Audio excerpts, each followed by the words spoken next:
بسم الله الرحمن الرحيم. ألف لام ميم.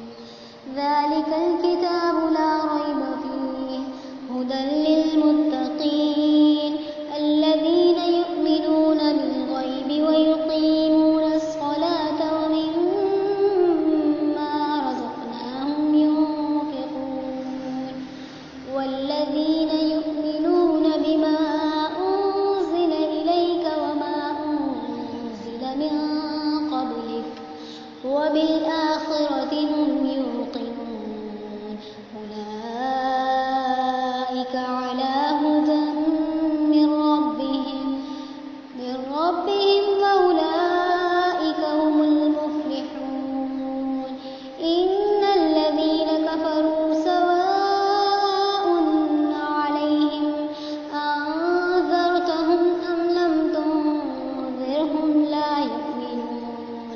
ختم الله على قلوبهم وعلى سمعهم وعلى